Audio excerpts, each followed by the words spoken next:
Halo, Tus. Bisa dengar, Tus? Halo? Pak, siapa? Oh, bisa dengar ya? Oke. Ya, jelas. Ya, Pak. Ini kelihatan rekan-rekan itu baru ada 9 peserta. Sini ada Pak Zaki, ada Mas Arbi, ada Pak Rindi, ada Bu Santi, ada Mas Aji, ada Bang Max ya. Ini sudah hadir. Sementara waktu sudah menunjukkan pukul 15.35. Alhamdulillah di sini juga sudah muncul Bapak Ketua Badan Kebijakan Kerapatan Indonesia Tanah Air, Bapak Kiai Haji Maman Imanul Haq sudah bergabung. Jadi kelihatan kita mungkin ini bisa kita mulai saja karena waktu juga sudah menunjukkan 15.35 ya di sini. Ya. Baik Bapak Ibu sekalian, saya izinkan share screen.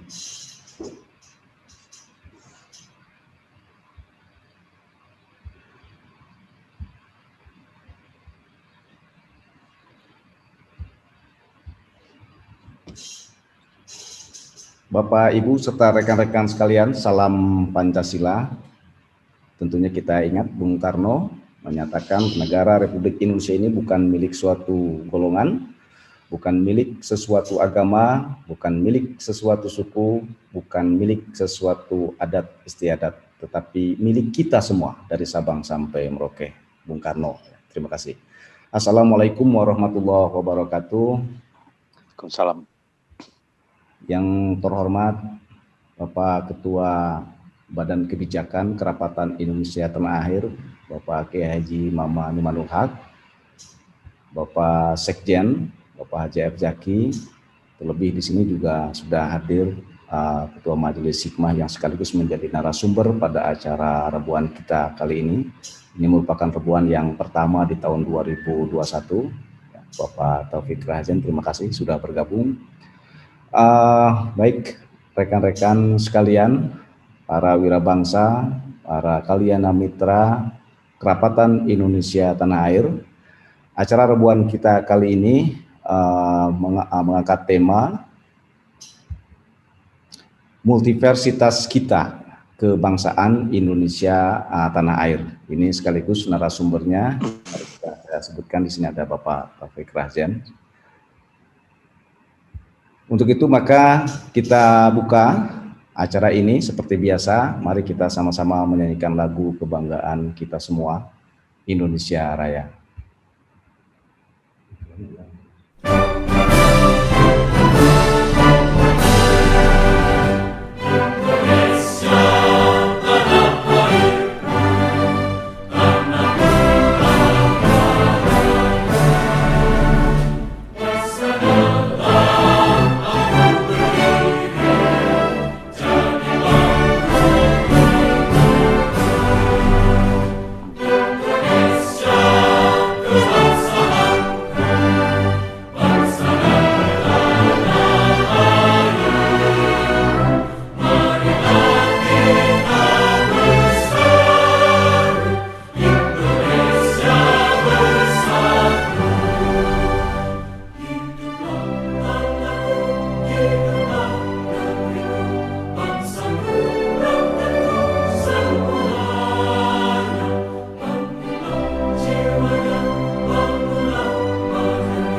Demikian lagu kebangsaan Indonesia Raya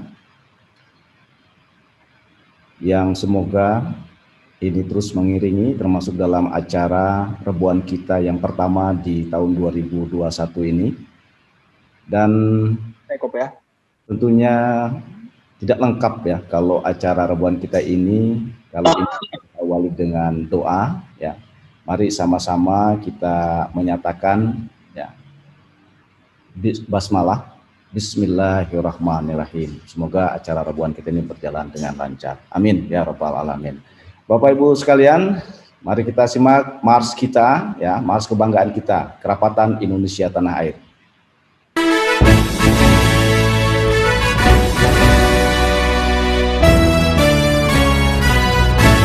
Tidak ada kami, tidak ada kamu, yang ada kita, yang ada kita, Indonesia. Indonesia anugerah sang kuasa, Indonesia tanah pusaka, Pancasila dan Bhinneka Tunggal Ika, adil makmur, damai sejahtera. Tidak ada kami, tidak ada kamu, yang ada kita, yang ada kita, Indonesia.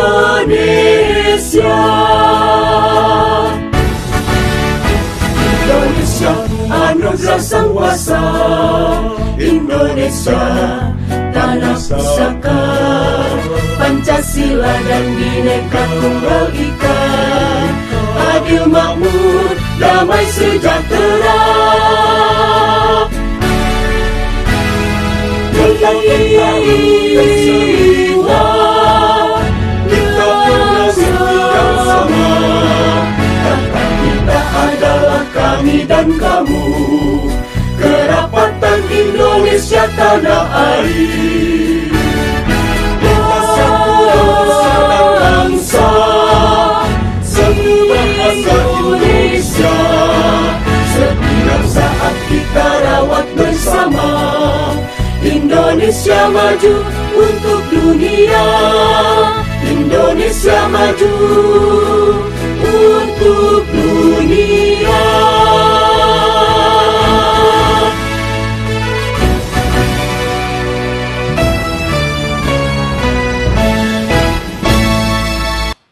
Demikian Mars Kerapatan Indonesia Tanah Air. Hadirin sekalian, pada acara Zoom meeting dalam rangka rebuan kita yang ke-21 atau rebuan yang pertama di tahun 2021 ini. Seperti tadi yang sudah disampaikan juga melalui grup juga sudah di-share bahwa tema kita kali ini adalah multiversitas kita, kebangsaan Indonesia Tanah Air. Yang nanti narasumbernya adalah sekaligus Ketua Majelis Hikmah Kerapatan Indonesia Tanah Air, Bapak Taufik Rahzen. Dan di sini kita memasuki acara intinya, tapi sebelum ke narasumber, ini mungkin kita harapkan ada arahan dari Bapak Ketua Umum Badan Kebijakan Kerapatan Indonesia Tanah Air, Bapak Maman Imanul Haq. Kepada beliau saya persilahkan. Assalamualaikum warahmatullahi wabarakatuh. Waalaikumsalam warahmatullahi wabarakatuh. Salam Pancasila. Salam Pancasila. Salam sejahtera bagi kita semua. Yang saya hormati Pak Taufik Rahzen dan seluruh jajaran Majelis Hikmah Kerapatan Indonesia Tanah Air, Dewan Kebijakan, Pak Zaki dan kawan-kawan, serta tentu panitia rebuan, Pak Entus dan kawan-kawan. Pertama-tama saya mengucapkan selamat tahun baru 2021. Semoga kita tetap sehat, semangat, dan sukses selalu. Nah, sahabat-sahabat sekalian, pada 2020 kemarin, kita telah menyelesaikan beberapa program yang menurut kita sangat-sangat strategis. Dimulai dari deklarasi tanggal 19 Agustus 2020, lalu ada Munas di Bandung, dan juga beberapa program, dan itu tentu harus dilanjutkan Salah satunya adalah yang pertama tentu Rebuan ini menjadi acara rutin yang harus kita lakukan berapapun pesertanya, dengan tema yang betul-betul harus bisa terus disesuaikan dengan kondisi dan realita masyarakat bangsa dan negara ini. Dan saya sudah meminta agar Pantus dibantu tim supporting system untuk mempersiapkan Rebuan ini. Saya mohon maaf di 2 kali Rebuan tidak bisa ikut, tapi saya lihat acara Rebuan kemarin misalnya di akhir Desember kita masih melakukan Rebuan soal hukum, Bang Yola dan kawan-kawan.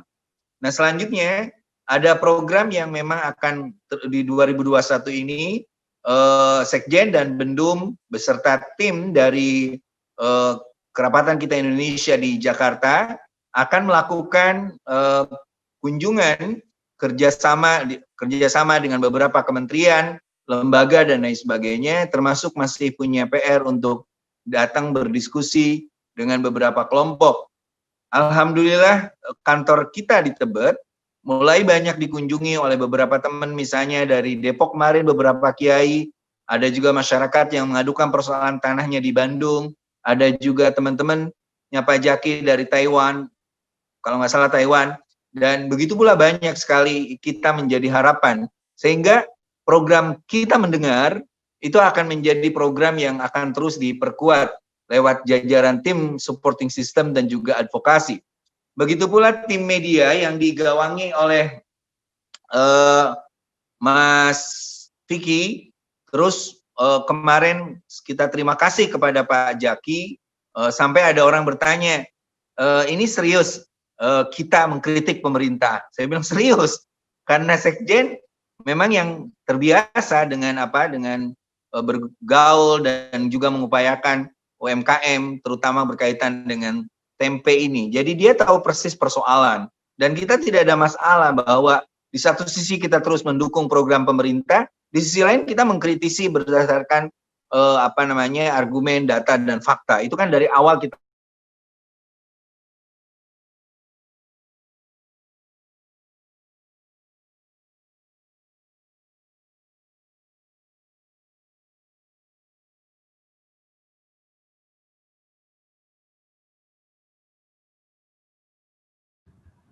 Kelihatan agak stuck ya ini jaringan, mungkin apakah ini hanya di saya atau mungkin kita cek Mas Arbi gimana Pak Kiai ini?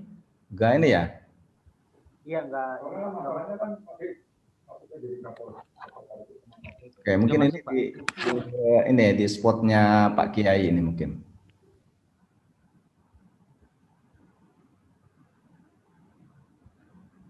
Oke, kita menunggu perbaikan. Semoga Pak Ketua bisa gabung kembali, masuk kembali ke acara Rebuan kita kali ini.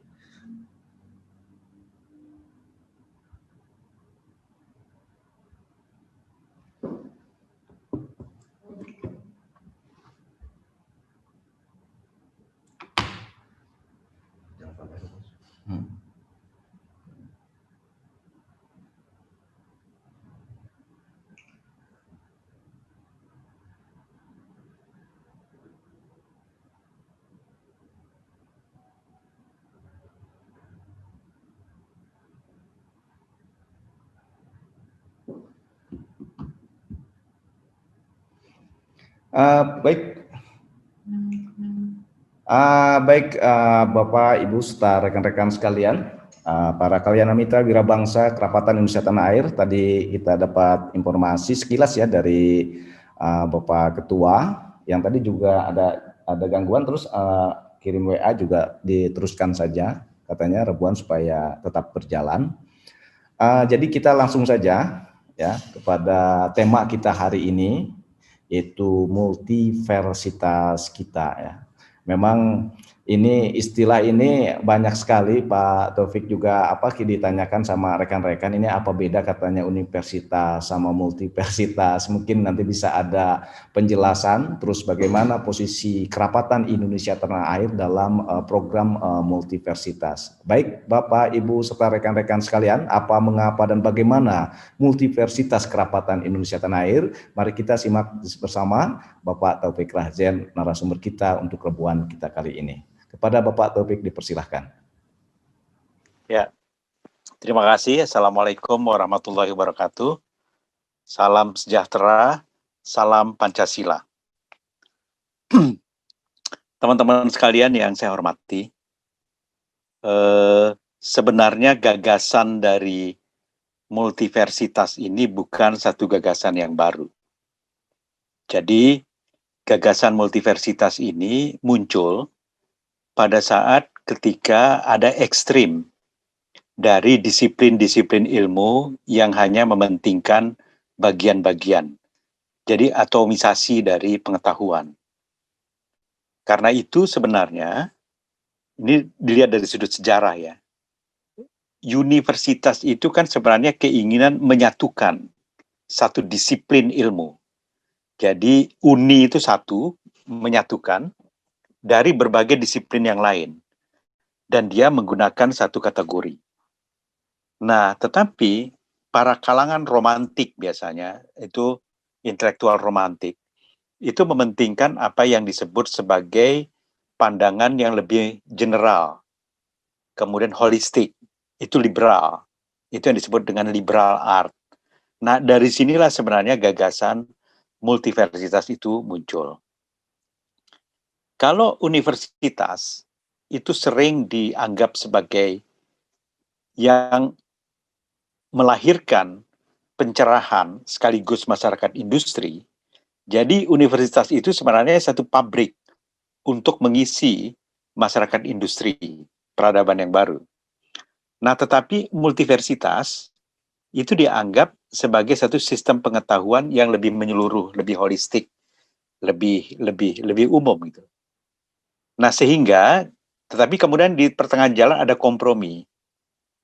Oke, sistem klasikal atau sistem universitas itu biasanya mereka bersandar pada kekuatan-kekuatan lembaga-lembaga agama. Jadi kita ketahui misalnya Buddhis itu sudah mengembangkan tentang semacam universitas ya, pendidikan tinggi para desa dulu, itu di Nalanda. Itu seluruh dari mana-mana itu datang untuk belajar gitu. Tradisi Kristen juga itu sudah memulai tentang biasanya universitas itu muncul dari lembaga-lembaga keagamaan. Dan tradisi ini sebenarnya mulai dari zaman Yunani. Zaman Yunani itu didirikan namanya Akademia, Sokrates itu membuat satu pendidikan akademia yang terbuka berdasarkan sistem dialog dan kemudian berkembang sekarang. Sering kita tetap menggunakan istilah akademi. Nah, disiplin keilmuan inilah yang kemudian terakhir kita sebut sebagai universitas, university. Nah, tapi ada kalangan yang lain itu menganggap bahwa kita perlu pengetahuan yang lebih umum. Bahwa yang mendidik seseorang itu bukan sekolah, tetapi adalah sebuah kota. Dan dari kota inilah muncul istilah bahwa yang sebenar-benarnya mengajarkan itulah multiversity, itu adalah sebuah kota. Jadi kalau kita lihat dulu Roma misalnya ya, Paris, kemudian Alexandria dulu itu dianggap sebagai satu multiversitas. Karena orang masuk situ, kemudian dia langsung mengembangkan atau belajar dengan kehidupan di sana. Yogyakarta pernah dianggap sebagai multiversitas pada perang kemerdekaan. Masalah politik, ekonomi, budaya, hukum, semuanya dieksperimenkan pada masa pencerahan di Jogja antara tahun 45 sampai 49. Nah, ini dulu untuk teman-teman bisa menggambarkan apa perbedaan antara universitas dan multiversitas. Universitas itu biasanya satu lembaga sistem klasikal. Klasikal itu artinya Dia ortodoks tapi juga kelas, jadi sistem kelas itu. Berdasarkan ruang, lembaga tertutup. Sedangkan multiversitas itu sistemnya adalah lebih terbuka, tetapi dia melingkupi seluruh pengalaman seseorang untuk melakukan pembelajaran. Nah, ini yang disebut multiversitas. Jadi sering orang mengatakan kota itu sebagai multiversitas. Gagasan multiversitas ini pernah dikembangkan dulu oleh Soejatmoko ketika beliau itu menjadi rektor PBB, Universitas PBB ya. Jadi kalau Anda tahu, Universitas PBB itu berkedudukan di New York, di Jepang, di Tokyo. Tidak ada mahasiswanya sebenarnya. Bukan seperti universitas biasa. Tidak ada mahasiswanya, tapi dia membuat skala prioritas berdasarkan atas riset-riset, penelitian-penelitian, program-program yang baru sama sekali, yang tidak dicakup oleh universitas-universitas yang ada. Karena kalau universitas ini mengikuti sistem pengetahuan umum aja yang sudah dilakukan. Misalnya ada studi politik, studi hukum, studi ekonomi, kemudian teknik, kemudian juga farmasi, dan seterusnya. Jadi punya bagian-bagian sendiri. Kemudian dibagi antara humaniora, ya, yang bagian sosial, itu dengan ilmu pengetahuan alam. Sehingga dulu pernah dianggap C.P. Snow itu mengatakan tentang two cultures, dua budaya yang berbeda antara ilmu pengetahuan alam dan ilmu pengetahuan humaniora. Nah, persoalan ini terus begitu jalan sekarang. Nah, sesuatu yang nggak terduga itu muncul justru pada saat ketika revolusi komunikasi ini muncul. Mungkin teman-teman pernah mendengar atau sampai sekarang pasti ikut tentang universitas terbuka, universitas distance learning gitu. Nah, distance learning itu tetap dia menggunakan sistem universitas sebenarnya, tetapi modelnya itu sudah mulai mendekati atas pembelajaran yang terbuka. Apa bedanya antara distance learning dengan open learning? Ya, open learning itu belajar terbuka. Belajar terbuka itu terkait dengan distance learning. Kalau distance learning itu sekolah berjarak sebenarnya. Jadi tetap dia menggunakan kurikulum yang ada, tetapi dia hanya tempatnya aja yang berbeda-beda. Ya. Tapi kalau open learning itu belajar itu berdasarkan kebutuhan dari masing-masing anggotanya.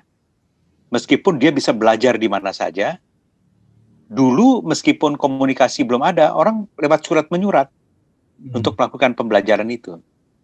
Nah, tetapi sekarang begitu telekomunikasi, media sosial mudah, dan juga didorong peristiwa COVID ini yang muncul, itu seluruh konsep dasar dari universitas itu dipertanyakan kembali.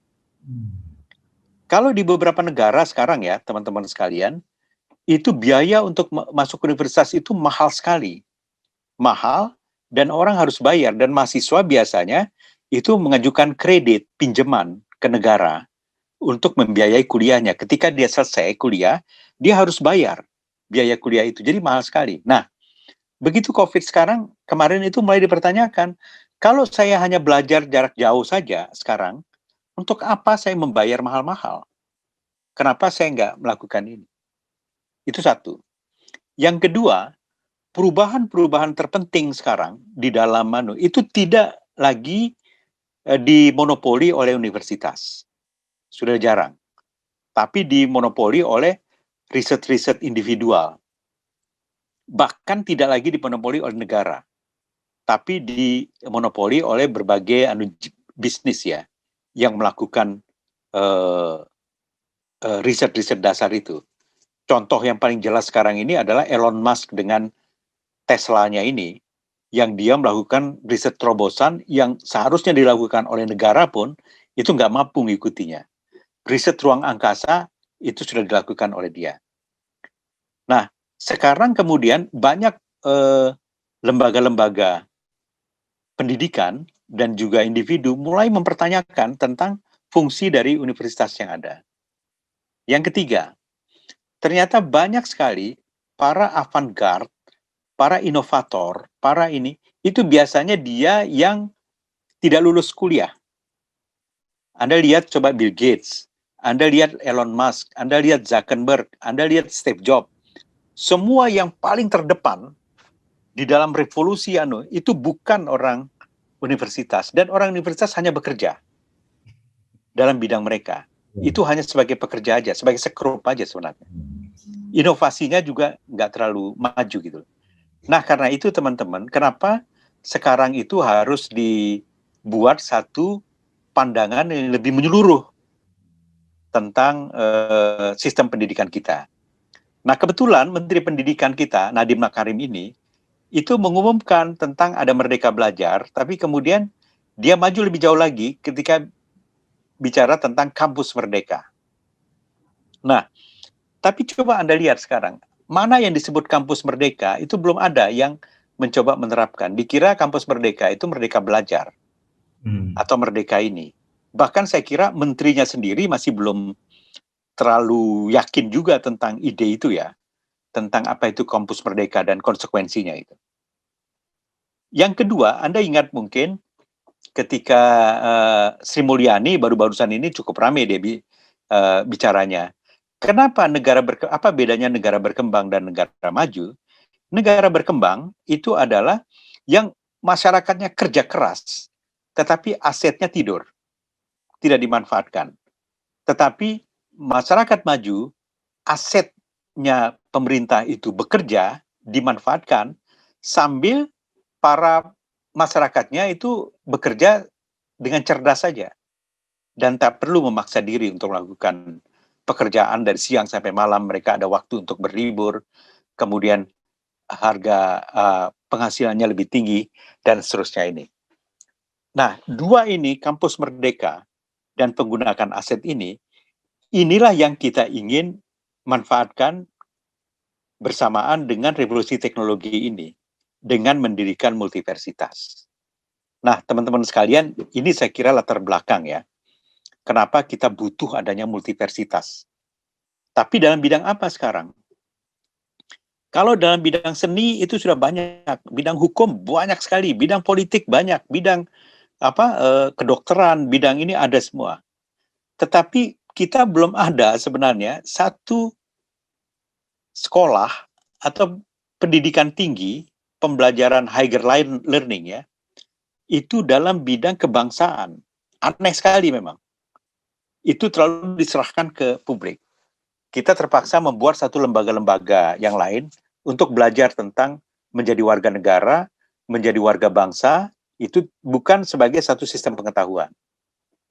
Nah, karena itulah teman-teman sekalian, karena kita kemarin pada tanggal 17 Desember, itu di Museum Kebangkitan Nasional, awal tentang gagasan kebangsaan ini dibentuk, kita membuat evaluasi akhir tahun, kerjasama antara kita, Teras Pancasila, BPIP, dan beberapa komunitas seniman, kemudian meluncurkan tentang gagasan, ini perlu kita anukan multiversitas.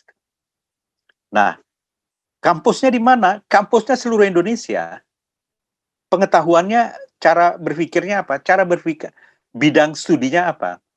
Bidang studinya itu sebenarnya hanya ada 3 yang disebut di dalam di dalam Sumpah Pemuda. Bicara tentang tanah air, bicara tentang bahasa, dan bicara tentang bangsa. Yang disebut bahasa di sini adalah budaya sebenarnya. Jadi tanah air itu bumi kekayaan yang ada di Indonesia, kemudian tradisi kebangsaan, dan juga tentang kebudayaan. Ini objek sebenarnya, kalau mau dikatakan fakultasnya dari multiversitas yang akan kita kembangkan. Kemudian pandangan dunianya, cara berpikir apa? Udah nggak usah jauh-jauh, ya tujuan nasional. Itu tujuannya, paradigmanya Pancasila. Jadi Pancasila dilihat sebagai satu epistemologi, sebagai satu cara berpikir, cara untuk melihat kenyataan. Jadi ini memang benar-benar kita ingin membuat satu kalau misalnya fakultas bahasa sekarang, kan ada 3 fakultas yang akan kita kembangkan ya. 1 tentang kebangsaan, 2 tentang bahasa atau budaya di sini, 3 tentang tanah air. tentang ini. 3 ini. Misalnya sekarang tentang budaya gitu. Kita membuat secara luas saja open learning. Atau tentang kebangsaan misalnya. Itu tentang pengertian cara kita pengetahuan berbangsa yang minimal. Itu yang disebut sebagai literasi kebangsaan.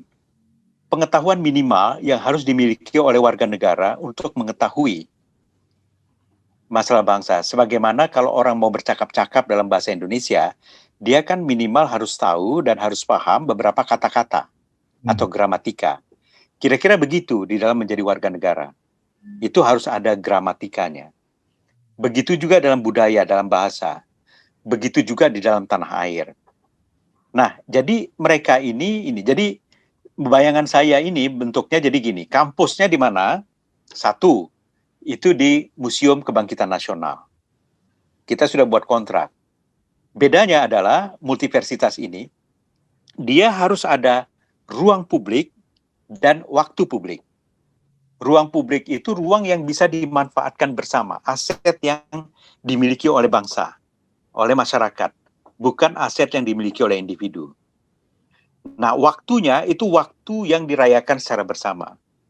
Minimal kita kan kemarin sudah sepakat akan menggunakan tanggal 17 itu sebagai waktu bersama, waktu publik. Jadi rencananya memang kami ingin mengundang lagi nanti itu pada tanggal 17 itu untuk mengumumkan ini. Nah, karena itu saya meminta kerjasama kita sebenarnya sebagai lembaga hukum ya, lembaga yang sudah tercatat ya. Jadi multiversitas ini memang saya menggunakan istilahnya kita, tapi bukan kerapatan. Itu untuk membedakan dengan kerapatannya ini, organisasinya. Tapi K yang pertama itu kebangsaan. Karena itu tempatnya di Museum Kebangsaan itu. Karena tujuannya memang itu. Tetapi berikutnya sama, Indonesia tanah air. Jadi kalau ada Universitas Indonesia, maka akan ada multiversitas kebangsaan Indonesia. Ya ini. Nah, hukumnya sandarannya apa? Kita gunakan fungsi dari Kerapatan Indonesia Tanah Air sebagai lembaga hukum. Langsung itu aja yang kita manfaatkan sebagai kekuatan itu. Tentu saja berharap bahwa teman-teman yang ada di seluruh jaringan kita itu bisa ikut di dalam kuliah-kuliah yang ada itu, dan sehingga suatu saat nanti dia bisa kita berikan kelulusan sertifikat gitu. Nah, tentu saja ini kita akan bekerja sama. Untuk sementara ini kerjasamanya misalnya tentang kebangsaan itu dengan BPIP, Badan Pembinaan Ideologi Pancasila. Karena ini adalah prakarsa dari masyarakat. Memang ini bukan prakarsa dari BPIP ya. Karena BPIP dengan Direktur Pembudayaan kita minta waktu itu kalau ingin melakukan pembudayaan Pancasila bisa menggunakan bersama-sama kerjasama dengan Kerapatan Indonesia Tanah Air. Tapi bisa juga diperluas gitu. Dan seterusnya itu. Ini akan dimulai tahun ini sebenarnya. Karena itu minimal setiap tanggal 17 kita itu akan ada satu diskusi, kemudian juga akan ada zooming, akan ada pendampingan selama sehari penuh gitu. Jadi di seluruh Indonesia itu bisa ikut aja, cukup sehari aja dalam sebulan mereka bisa untuk melakukan pembelajaran. Itu yang umum, bentuk multiversitas yang umum. Selain itu nanti mereka akan terkait dengan beberapa kegiatan-kegiatan yang ada. Sejauh ini yang sudah siap untuk melakukan kegiatan pertemuan secara offline, secara langsung, itu adalah Taman Nusa yang ada di Bali. Kemudian ada di Borobudur. Saya kira juga yang di Majalengka, di Pesantren Al-Mizan. Kemudian juga mungkin yang di Sukabumi, tempatnya Pak Zaki. Jadi kita mulai menggunakan lembaga-lembaga yang sudah ada ini, yang bisa dikembangkan. Karena kalau masalah kuliahnya sekarang lebih mudah, kita bisa menggunakan kuliah baik secara zooming, ada streaming, tapi juga misalnya berdasarkan atas kebutuhan on demand. Dengan dibukanya sekarang TV digital ya, yang harus tahun depan ini semuanya tuntas, itu artinya akan mudah sekali kita akan menyelenggarakan bentuk pendidikan multiversitas ini. Kita harus punya perpustakaan, kita harus punya database, ada festival-festival dari daerah-daerah yang sudah berjalan selama ini, kita bisa ngajak kerjasama. Saya kira pandemi ini memang membuat semua sistem pembelajaran, kemudian cara kerja, itu berubah secara total, mendasar. Dan saya kira disinilah kenapa Kerapatan Indonesia Tanah Air itu yang mengambil langkah strategis ini dari sudut pendidikan. Ada satu penelitian yang menarik sebenarnya teman-teman sekalian, mungkin tulisannya saya share ya, di grup kemarin ada tulisannya Denny J.A. ketika dia melihat apa yang menyebabkan orang bahagia. Di dalam lagu Indonesia Raya, 3 stanza kedua itu disebut, marilah kita mendoa Indonesia bahagia. Tetapi apa yang membuat orang itu bahagia? Ternyata yang buat bahagia itu bukan agama. Negara-negara yang percaya kepada agama itu tidak termasuk peringkat 10 yang negaranya bahagia. Tetapi ternyata kebahagiaan itu ditumbuhkan dari rasa trust, rasa saling percaya di antara para warganya, dan juga dibangun oleh kerapatan para warga antara satu sama lain. Jadi kohesivitas, kerapatan, inklusivitas mengikut sertakan itu ternyata dasar dari kebahagiaan itu. Nah, karena itu multiversitas tujuannya itu memang adalah membangun kebahagiaan ini. Kita berdoa Indonesia bahagia, dan caranya melalui satu sistem pengetahuan pembelajaran yang lebih mengutamakan munculnya kerapatan sosial, munculnya trust, saling percaya di dalam masyarakat, kemudian pengetahuan terhadap lingkungan yang ada di sekitarnya. Saya kira ini inti dasar dari multiversitas. Saya sebenarnya ingin memberikan contoh-contoh, tapi nanti lebih detail tentang apakah multiversitas bisa ngambil doktor nggak? Seperti pendidikan yang bisa. Itu bisa. Karena pola-pola yang sudah dikembangkan sudah ada. Dan dia berdasarkan atas pembelajaran terbuka, open learning. Jadi misalnya ada seorang pelukis ya, kepingin dia melakukan satu proyek program yang punya dampak besar bagi bangsa, bagi bahasa, dan bagi tanah air, itu bisa menjadi, kalau diakui bersama, nanti itu akan diakui dia setingkat doktor atau ada profesor, meskipun dia nggak punya gelar sebenarnya yang ada berdasarkan akademi yang ada ya. Karena ternyata sekarang sudah makin jelas, begitu banyak doktor, begitu banyak profesor, justru makin tidak fungsional fungsi mereka itu di dalam tugas-tugas kebangsaan. Itu aneh sekali. Bukan aneh sebenarnya, tapi itu terjadi juga pertanyaan di mana-mana. Karena itu kita ingin mengembalikan fungsi dasar dari pembelajaran ini. Nah, multiversitas ini adalah salah satu alternatif yang ada. Singkatnya gini, kesimpulan, bahwa tanggal 17 Januari ini, kita ingin coba membuka ya, nanti ada detail kemudian tentang konsep multiversitas ini, dan yang kemudian sandaran hukumnya itu adalah teman-teman di Kerapatan Indonesia Tanah Air. Tentu saja kita berharap warga kita, anggota-anggota Kerapatan Indonesia Tanah Air di seluruh Indonesia ini, itu mau minimal ada 10 aja atau 21 daerah ya, yang bisa menjadi uji coba dari proses pembelajaran angkatan pertama ini. Sehingga nanti kita betul-betul akan bisa membuat ini. Mungkin kalau gini, kalau di bidang negara ya, sebagai state, itu ada yang disebut lembaga Lemhanas, Lembaga Pertahanan Nasional.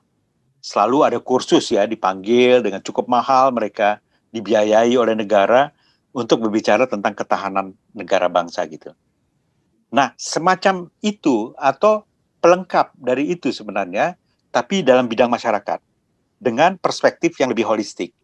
Karena dasar kita hanya Sumpah Pemuda sebenarnya. Kebangsaan, bahasa, tanah air. Saya kira itu pengantar saya dulu, teman-teman sekalian. Mudah-mudahan nanti ini bisa berlanjut kalau misalnya ada beberapa teman yang ingin menanyakan lebih lanjut. Terima kasih. Kembalikan ke Tus Wahid. Terima kasih Pak Taufik, ini menarik luar biasa. Dan ini kalau kita simak ya rekan-rekan semua, memang kemarin juga Bapak Ketua Umum Kerapatan Indonesia Tanah Air, ya, Bapak Maman Imanul Haq juga sudah menekankan tahun 2020 itu ada beberapa program yang memang akan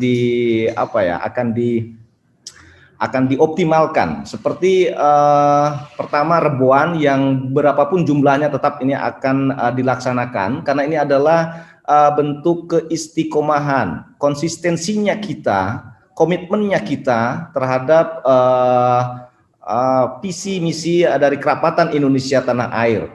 Kemudian yang kedua masalah 17-an. Nah ini juga 17-an pernah satu kali ada kegiatan dan itu mengawali kan di tahun 2020 itu.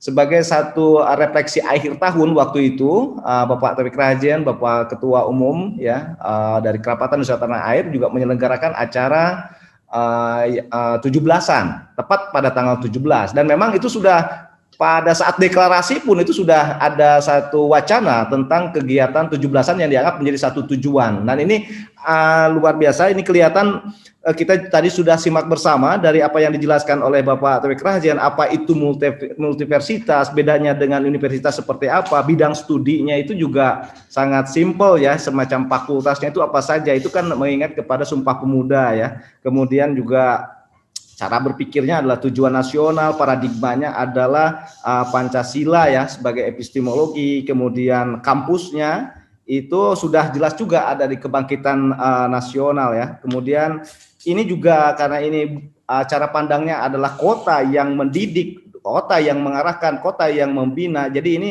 seluruh kampusnya itu ada di seluruh Indonesia kan seperti itu. Nah, ini sangat menarik sekali dan mungkin ini ada tanggapan dulu dari Bapak Ketua Umum terkait. Oke. Ya. Terima kasih Pak Antus. Ya.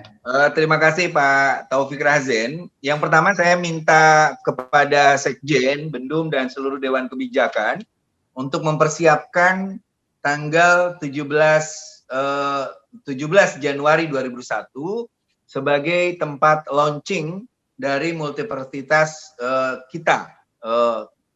Itu yang pertama. Jadi kita agak lebih serius soal media, serius juga soal kegiatan, walaupun tetap memakai terbatas, tapi media akan kita optimalkan karena ini menjadi launching multiversitas kita. Yang kedua, tentu multiversitas kita ini ada di Majelis Hikmah, di mana Pak Taufik Rahardian itu nanti bertindak sebagai rektornya, dan nanti diminta juga untuk lalu bagaimanapun kita akan ingin mendapat penjelasan soal legalitas, yang kedua soal kurikulum dan bahan ajar.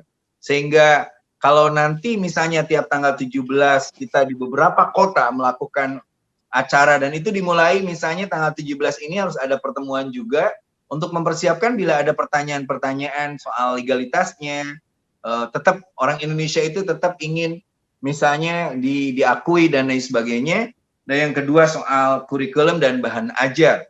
Itu penting bagi kita karena bagaimanapun multiversitas ini akan menjadi sebuah tawaran menarik di tengah banyak orang yang hari ini sekolah tetapi ternyata hanya mengejar pangkat dan gelar dan tidak berkualitas. Hari ini dengan gampang orang ngambil S2, S3 bahkan tidak perlu kuliah tapi sudah dapat gelar. Tapi mereka apa yang dikatakan Pak Taufik tadi, apa sih keahlian mereka, apa sih sumbangsi mereka untuk bangsa dan negara. Nah itu jadi pantas nanti Pak Jaki mudah-mudahan menyimak juga untuk tanggal 17 kita persiapkan sedetail mungkin, seoptimal mungkin. Nah lalu selanjutnya menanggapi gagasan ini, saya hari ini lagi mendengarkan ceramahnya Profesor Dr. Ali Jum'ah, Grand Sheikh-nya Al-Azhar University, dan kemarin saya mendapatkan debat yang menarik antara Grand Sheikh-nya Al-Azhar dengan Grand Sheikh-nya Universitas Kairo. Nah, perdebatan-perdebatan itu yang di Indonesia sudah mulai hilang. Kita sudah mendengar perdebatan tentang kebudayaan dulu, lalu perdebatan-perdebatan penting, tetapi ketika Soeharto membungkam, lalu hari ini Jokowi pun melakukan hal yang sama dengan cara yang berbeda. Kalau dulu membungkamnya di penjara, sekarang Jokowi membungkam orang-orang pintar itu dengan cara memasukkannya di pemerintahan. Akhirnya bungkam juga. Termasuk kita kritik misalnya teman-teman milenial yang punya potensial, itu dibungkam juga oleh Jokowi dengan cara dimasukkan jadi tim presiden. Dan akhirnya ya nggak kerja juga, kecuali jualan stempel. Seperti itu. Nah, itu yang menurut saya Pantus perlu juga, perlu bangkitkan kembali semangat perdebatan-perdebatan penting di Indonesia ini, dan kita harus mempelopori itu paling tidak di beberapa kepengurusan kita. Nah, yang kedua, apa yang dikatakan Pak Taufik tadi itu, apa sih bedanya kita dengan orang Indonesia?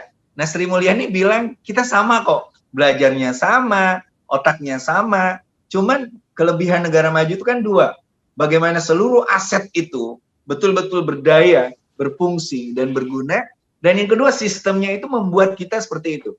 Nah, saya kebetulan di DPR sedang membahas tentang aset-aset negara.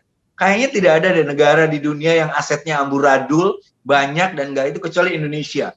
Bayangkan saja, saya punya daftar aset yang enggak kepake, dan di kita itu menganggap bahwa yang besar itu adalah yang tanahnya besar, yang asetnya besar, yang juga membangun seorang rektor itu berhasil kalau dia membangun fasilitas fisik, bukan lulusan-lulusan. Nah, itu sebenarnya sama dengan pidatonya Sri Mulyani yang di-share kemarin di grup kita tentang bedanya kita dengan negara maju itu soal aset dan sistem.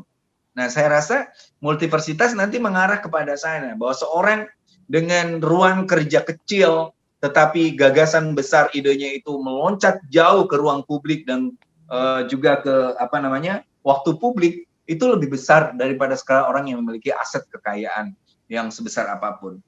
Nah, selanjutnya tiga fakultas tadi itu menjadi sangat penting, kebangsaan, kebudayaan, dan tanah air. Dan tentu sekali lagi saya minta Pak Taufik untuk nanti melakukan semacam FGD dan akan difasilitasi oleh Dewan Kebijakan tentang 3 poin itu, sehingga paling tidak kalau pertemuannya itu tiap tanggal 17, lalu dalam setahun kita bisa bertemu 10 kali pertemuan dengan 3 bahasan itu secara umum, dan setelah itu lalu misalnya di akhirnya seorang penyair akan bisa seperti Iqbal, seorang pelukis sudah bisa menjadi seorang paling tidak Raden Saleh lah ya kalau di Indonesia, seorang santri sudah punya gagasan pikiran seperti Gus Dur, seorang birokrat yang ikut di multiversitas, dia sudah punya wawasan seperti Syahrir, Tan Malaka, dan lain sebagainya.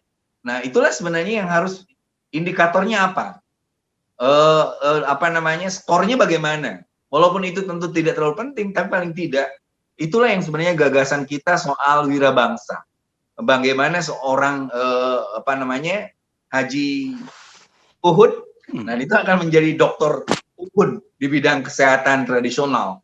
Nah, kita pun nanti akan ketemu beberapa tokoh seperti itu. Nah, itu menurut saya, jadi saya ingin dapat tanggapan dulu dari Pak Jaki, setelah itu dari Pak Taufik Razén, sehingga betul-betul ini 17-an itu menjadi hal yang sangat penting. Orang selalu diingatkan, kesadaran 17-an, satu tujuan seperti itu. Terima kasih, Pantus. Terima kasih, Pak Taufik. Terima kasih Bapak Ketua yang sudah tadi melakukan feedback juga terhadap apa yang tadi narasumber sampaikan terkait dengan multiversitas kita, kebangsaan Indonesia tanah air. Tadi mohon maaf tadi ada WA juga dari Pak Sekjen, beliau tetap menyimak, tapi beliau juga lagi ada pertemuan secara khusus. Beliau juga menyampaikan pesan bahwa kata kunci tadi apa yang disampaikan oleh Bapak Ketua terkait dengan 17-an ini akan dipersiapkan FGD ya. Ini nanti minimal ada waktu yang kita miliki untuk 17 Januari 2021 ini jatuh di hari Minggu, dan kita ada waktu ke depan ini untuk melakukan satu persiapan supaya launching multiversitas ini benar-benar maksimal. Seperti itu Pak yang disampaikan oleh Pak Sekjen. Ya. Mungkin dari Bu Bendum mau disampaikan? Oh enggak, ini ya, enggak muncul Bu Bendum. Ya.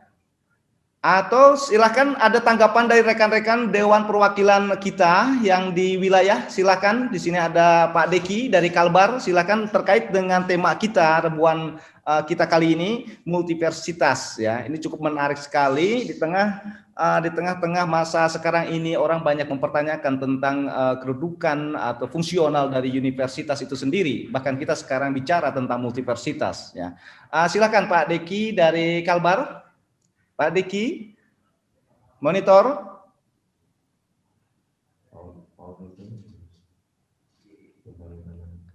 Seniman ya. Itu ya. Oke, baik. Silakan dari rekan-rekan yang lain. Ini ada peserta yang sudah bergabung dengan kita. Kali ini sudah 15 peserta ya. Silakan menanggapi dari apa yang tadi disampaikan oleh Bapak Ketua Dewan Badan Kebijakan Kerapatan Indonesia Tanah Air dan Ketua Majelis Hikmah Kerapatan Indonesia Tanah Air tadi menyampaikan tentang multiversitas kita ya, di sini kebangsaan Indonesia Tanah Air. Dipersilakan, ini kelihatan ada yang mau bicara, dipersilakan.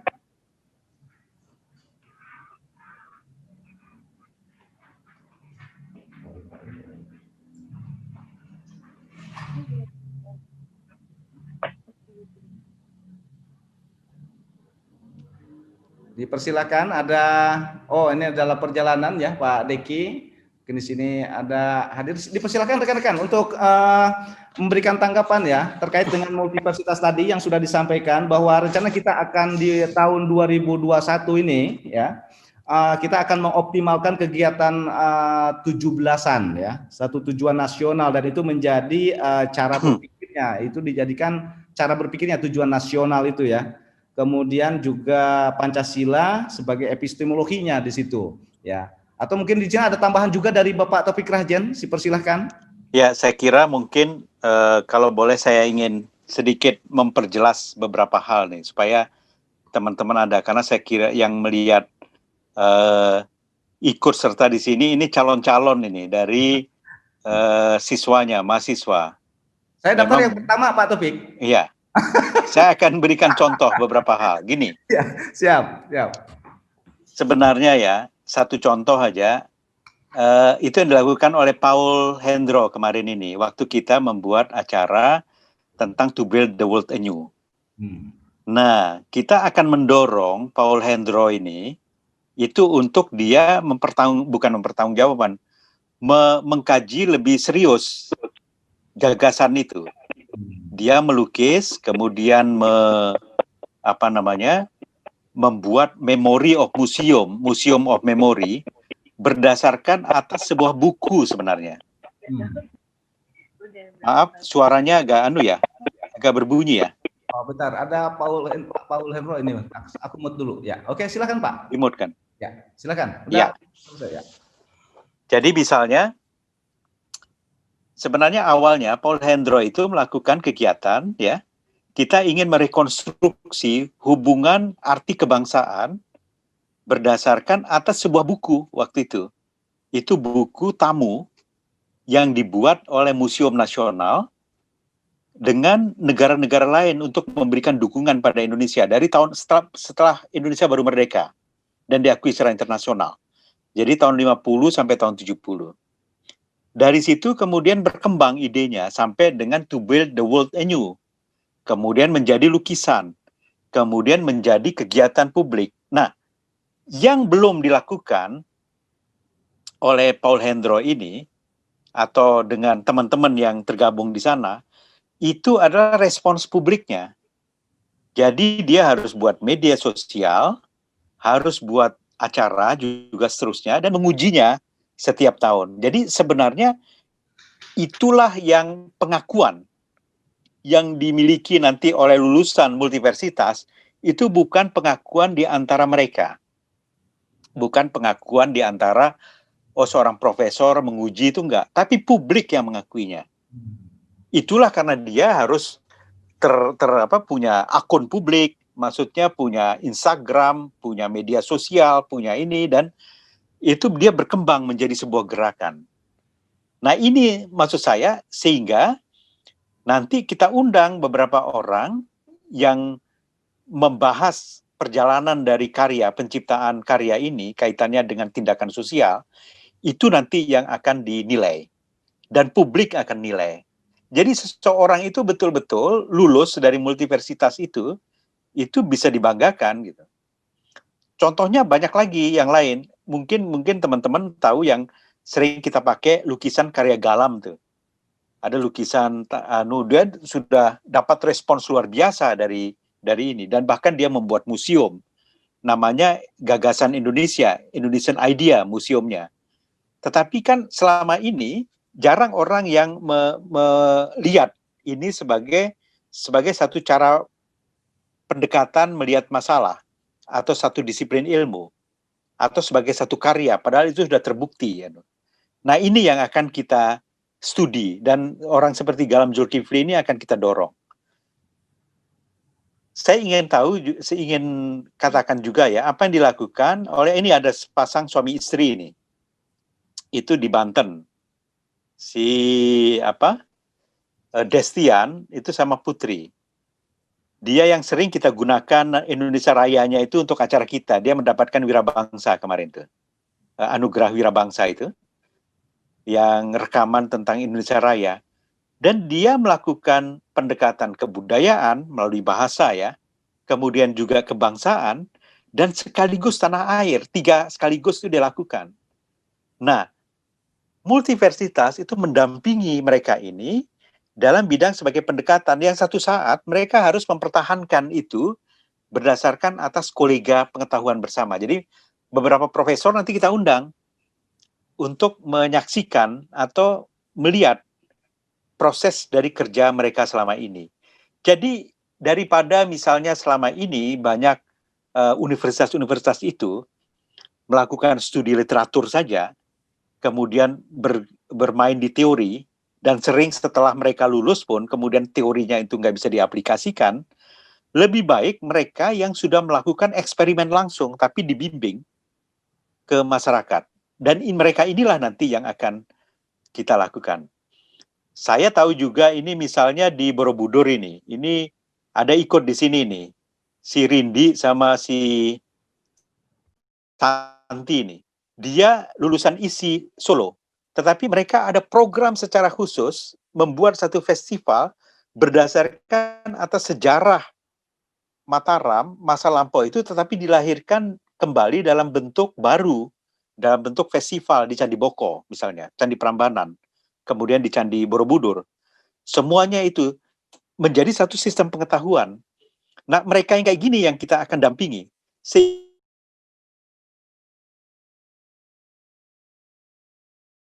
Jadi dari satu tema bisa lahir 3 atau 4 doktor yang melakukan kerjasama berdasarkan kesejawatan. Nggak usah khawatir teman-teman sekalian tentang pengakuan. Betul-betul nggak usah khawatir. Saya akan berikan contoh. Di Amerika itu ada namanya Black Mountain College. Padahal tingkatnya hanya college. Black Mountain namanya. Tetapi college ini itu college yang paling berpengaruh dalam sejarah budaya Amerika. Karena hampir penari, pelukis, pemikir itu muncul dari college ini, bukan universitas loh, tapi college, dan dia terbuka sekali. Dikala yang kemudian mendorong munculnya liberal art di dalam sistem ini, dan ini yang dalam beberapa hal mau ditiru oleh IKJ misalnya gitu loh. Tradisi liberal art ini sebenarnya menggunakan tradisi multiversitas yang akan dikembangkan. Kalau misalnya lembaga ini makin lama makin kuat, makin berwibawa, diakui bersama, maka otomatis pengakuan itu akan ada. Kalau Anda tahu, teman-teman sekalian, doktor itu sekarang sudah bisa dibeli sebenarnya. Itu bisa dibeli, bisa mudah dipesan, dan kemudian orang nggak pernah kuliah juga bisa mendapatkan, tapi kemudian nggak berarti apa-apa. Dan kemudian juga profesor-profesor kita juga nggak menulis sudah. Dan kalaupun menulis, nggak ada yang bisa mengerti kecuali mereka. Dan ketika dia berhadapan dengan masyarakat juga tidak memberikan Nah, inilah sebenarnya satu terobosan sebenarnya. Memang multiversitas ini akan berhadapan nanti nih dengan berbagai universitas-universitas yang lain itu. Itu dipersoalkan pasti semuanya. Tapi justru itulah kita harus memang membuat cermin, membuat bayangan dari universitas yang ada di Indonesia. Kalau enggak, kita ini pada urutan yang terbawah semua dalam ranking universitas. Tidak memberikan sumbangan apapun sebenarnya di dalam tradisi intelektual dunia. Kecuali kerumunan. Itu aja yang kita lakukan. Nah, riset-riset inilah sebenarnya yang ingin saya tekankan dan kita mulai dari multiversitas ini. Coba Anda bandingkan, betul kata Kiai Maman tadi itu, Pak Ketua. Dengan ruang kecil aja, kita anggap aja kampus kita Museum Nasional sekarang. Apa bedanya? Sama juga kan? Itu sudah dijaga oleh orang lain. Atau Museum Kebangkitan Nasional. Kemudian Monas. Kita buat aja tempatnya hanya di sini semuanya, dan kita anggap bahwa itu sebagai kampus merdeka. Nah, inilah yang disebut kampus merdeka sebenarnya.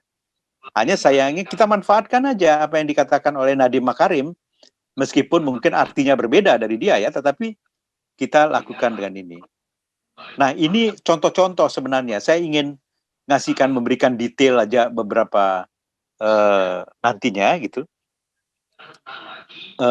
terhadap kegiatan ini. Saya kira gitu dulu, Kang Tus. Mungkin ada beberapa anak-anak yang mau bertanya gitu. Silakan. Ya, terima kasih Pak Taufik ya. Baik, rekan-rekan sekalian, silakan kalau ada yang menanggapi. Ini mulai semakin gambarannya semakin kelihatan ya tentang multiversitas ini. Dan ini akan menjadi prioritas tadi apa yang disampaikan oleh Bapak Ketua. Ini akan menjadi prioritas kita untuk 17 Januari 2021 ini kita akan adakan launching. Tentunya tadi juga pesan dari Pak Sekjen, ini harus benar-benar kita persiapkan. Ada waktu kurang lebih 1 minggu untuk mempersiapkan ini. Supaya ini untuk nanti 17-an yang kedua, ketiga, dan seterusnya ini benar-benar maksimal gitu. Saya sendiri nanti akan mencoba banyak berdialog ya dengan nanti Pak Taufik sendiri ini tentang ruang lingkup atau lengkapnya tentang yang namanya multiversitas ini. Nah, ini sudah hadir Bu Bendum ya, Bu Kamel, silakan untuk menanggapi terkait dengan pendidikan kebangsaan ya yang akan diprioritaskan pada bulan Januari terutama tanggal 17 ini ya. Bu Bendum, monitor. Yang mana ini akan meningkatkan sistem metabolisme tubuh secara. Lantas aku bicara aja. Silakan Pak, ya Pak, ya Pak. Iya, sekali lagi bagaimanapun pendidikan adalah jawaban atas solusi apapun. Saya rasa tawaran yang sangat menarik program ini, program multiversitas kita, kebangsaan tanah air Indonesia.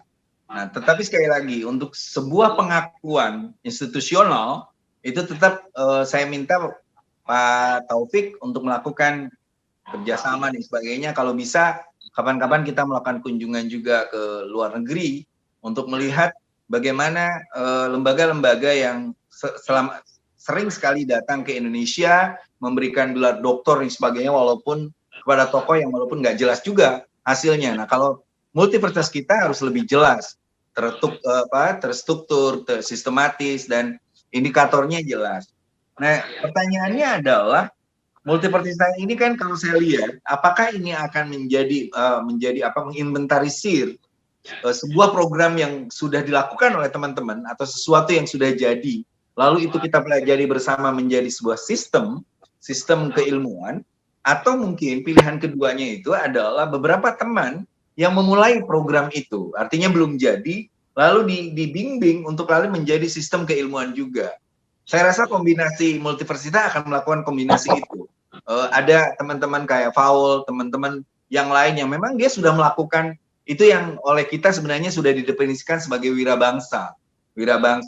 Cuman nanti diinventarisir oleh kita, lalu disistematikan sehingga secara ilmiah kita sudah melihat bahwa ini menjadi sebuah sistem keilmuan. Sekaligus juga nanti mendorong yang memang belum jadi, ya kayak Pantus belum jadi, idenya banyak dan lain sebagainya. Misalnya mau bikin sekolah public speaking dan lain sebagainya. Nah, itu belum jadi. Yang belum jadi ini didampingi juga untuk lalu masuk kepada 3 hal itu, kebangsaan, kebudayaan, dan tanah air.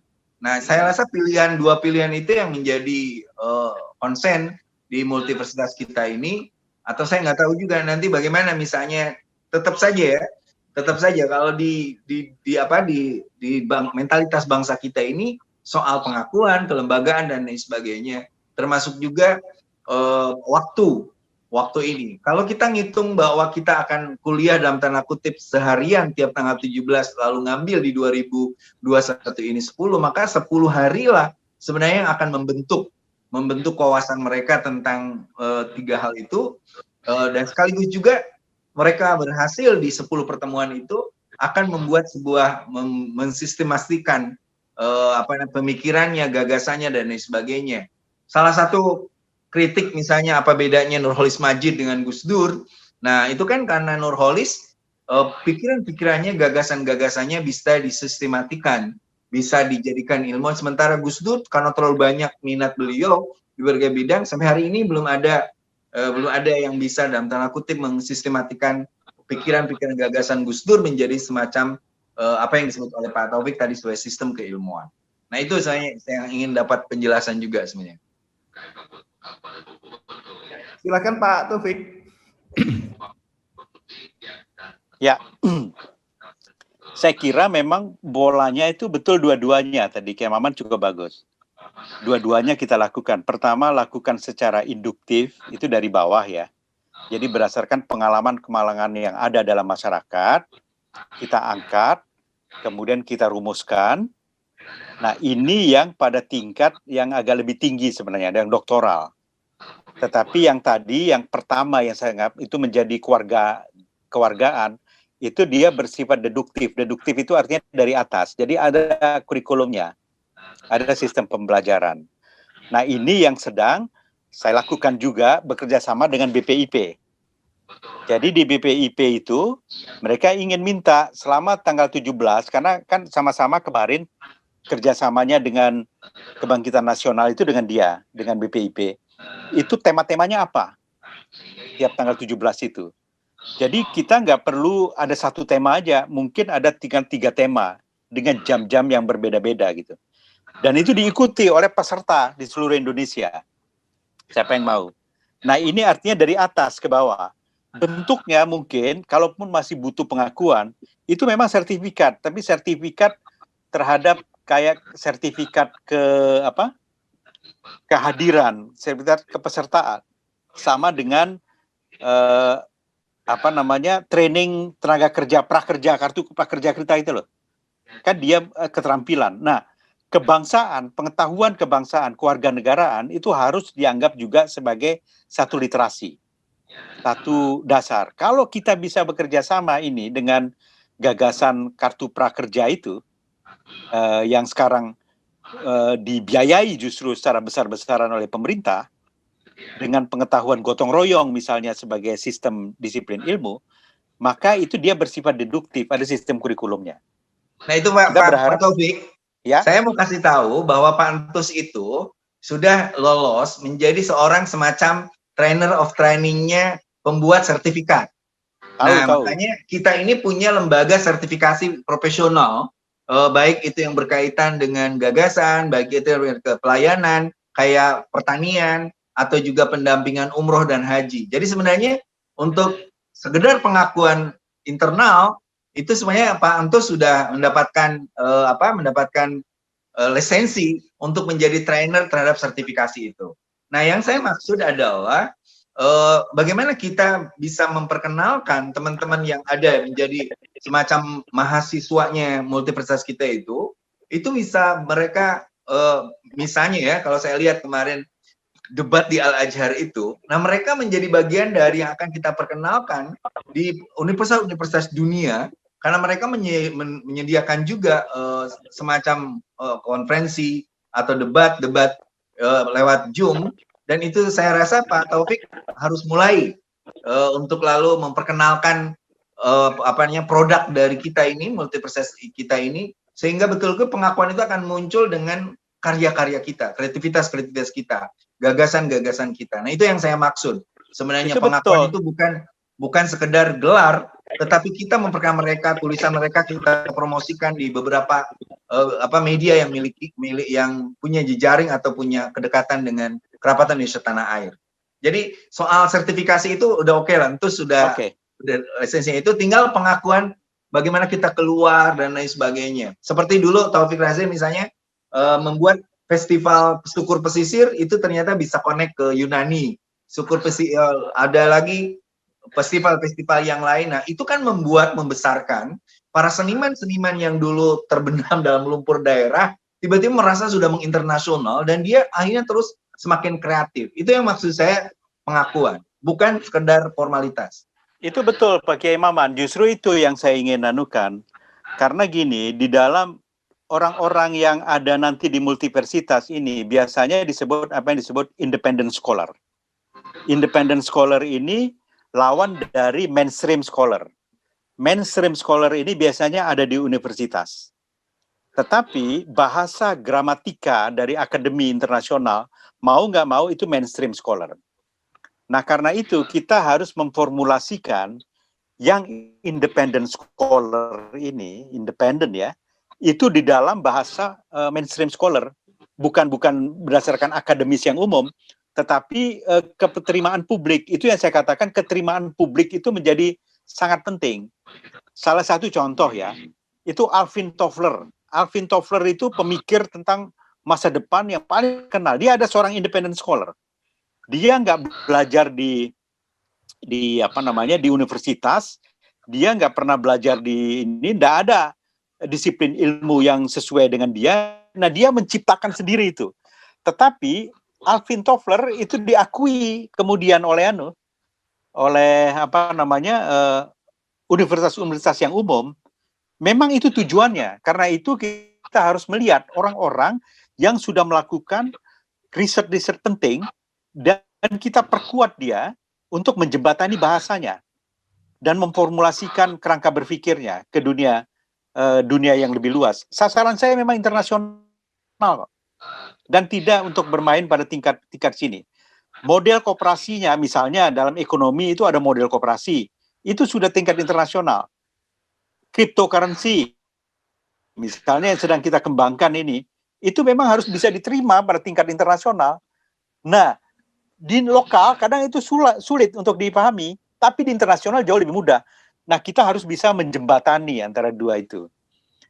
Yang saya maksud tadi yang pertama tentang sertifikat itu adalah keanggotaan secara umum. Jadi anggota massanya, bukan anggota yang khusus. Nah, kalau lembaga ini multiversitas ini melahirkan banyak orang-orang yang menarik, yang jauh lebih menarik dari lulusan misalnya dalam bidang bahasa budaya ya, lebih menarik dari ISBI Bandung, ISI Solo, ISI Jogja, ISI Denpasar, maka dia akan jauh lebih kuat sebenarnya dengan tanpa mempertimbangkan aspek-aspek teknis itu. Saya kira ini, saya betul Kiai Maman, di tingkat internasional kita sudah harus berbicara. Riset-riset kita itu skalanya harus pada skala yang lebih tinggi gitu loh. Lebih menarik, lebih memberikan terobosan gitu dibandingkan dengan studi-studi yang sudah umum sebenarnya yang digunakan antar sejawat di kalangan universitas. Saya kira itu untuk ini. Ya, kita nambahin aja. Jadi kalau saya tetap ya nanti tanggal 17 kita launching, lalu kita tentukan misalnya dalam setahun ada 9 pertemuan lah, jangan 10 supaya ganjil aja. Lalu pesertanya pun di tiap angkatan itu artinya kalau tanggal 17 Januari kita launching, kita sudah punya paling tidak 17 atau 19 peserta. Nah, pada tanggal 17 Februari itu kita sudah ada gelombang kedua yang 17 atau 19 peserta lagi. Nah, itu menurut saya menjadi hal penting. Jadi kalau dalam 9 bulan itu sudah terlihat tuh orang-orang, dan itu akan juga kita ngundang misalnya usulan tadi menarik soal Alvin Toffler, lalu soal Fukuyama atau Noah Harari. Nah, Noah misalnya menyediakan waktu loh untuk kita berdiskusi lewat Zoom dan lain sebagainya. Hari ini futuristik kebangsaan Yahudi ini menjadi sangat penting karena dia sejarawan juga, sejarawan dunia. Nah, saya rasa perlu juga nanti dalam multiversitas kita ini, kita pun mengenalkan gagasan-gagasan besar, dan itu tidak perlu kita cari karena di YouTube sekarang banyak sekali channel-channel yang memperkenalkan gagasan-gagasan besar. Soal misalnya saya hari ini sedang mempelajari bagaimana kerajaan-kerajaan besar dari mulai awal Persia lalu sampai kejatuhannya, bagaimana ada pertarungan Konstantinopel ketika lalu dikalahkan oleh Umar bin Abdul Aziz dari kerajaan Islam. Nah, itu menarik sekali saling itunya. Jadi saya rasa itu yang perlu dituangkan dalam sistem multiversitas itu, sehingga orang tidak juga asal ikut di periode pertama lalu dia setelah itu di kuliah kedua, ketiga sampai ke-9 dia hanya ucap-acap nggak jelas. Dia harus tetap juga disiplin, kedisiplinan itu, sehingga akan dibimbing betul-betul menjadi sebuah sistem keilmuan, baik dia yang belum jadi atau yang sudah jadi, dan itu yang menjadi gagasan besar yang kita perkenalkan. Ini sekedar usulan saja, nanti kita tentu harus FGD dulu di kantor kita, sehingga itu bisa di-launching ke publik sesuatu yang sudah matang. Begitu Mas Entos. Terima kasih nih. Yang lain ini silakan. Ini waktu memang sudah menunjukkan pukul hampir pukul 17 ya. Ya, ini silakan kalau masih ada yang menanggapi terkait dengan program ini semakin memberikan satu gairah baru ya terhadap Kerapatan Indonesia Tanah Air di tahun 2021, bahwa tadi apa yang disampaikan oleh Bapak Ketua, memang pendidikan adalah induk semang kebudayaan ya, tentunya ini menjadi hal yang sangat penting, terlebih adanya informasi yang juga tadi disampaikan oleh Bapak Kamahik ya terkait dengan adanya kampus Merdeka ya, ini juga sudah dikategorikan dari sudut Kerapatan Indonesia Tanah Air ya, ini menjadi independent scholar ya. Ya, ini sangat menarik dan tentunya ini akan menjadi prioritas tentunya di bulan Januari ini. Silakan bagi rekan-rekan, sebelum ini kita ada closing ya, barangkali ada tanggapan dari wilayah ya, dari Majelis Hikmah, dari Badan Kerapatan, kemudian dari Gugus Karsa. Berarti tinggal ini kita bagaimana kerangka wacana dari multiversitas kita ini ya, kita menjadi sebuah program yang akan disusun secara sistematis sehingga bisa dilaksanakan dengan baik gitu, memenuhi harapan kita semua. Mungkin untuk acara Rebuan kita ini ada closing statement mungkin Pak atau bagaimana? Ini jadi tambah PR nih, luar biasa nih tahun 2021 nih. Lagu Indonesia kita dulu lah, udah kangen. Siap, benar. Mari sebelum kita closing, ini ada lagu kita yang kita ini sangat rindu dengan lagu ini, lagu kita Indonesia ya. Mari kita simak bersama.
ada kami, tidak ada kamu.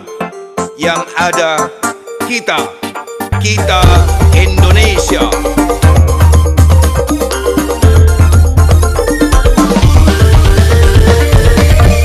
Kita Indonesia, tanah air satu. Mari terus maju, bergerak bersama. Kita Indonesia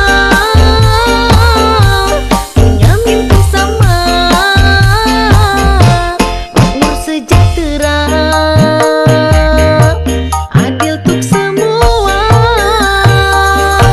Kita Indonesia, tanah air satu.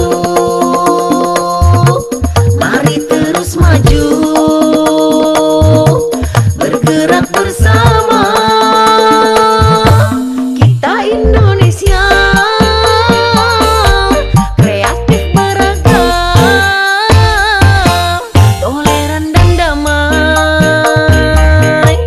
Indonesia kita.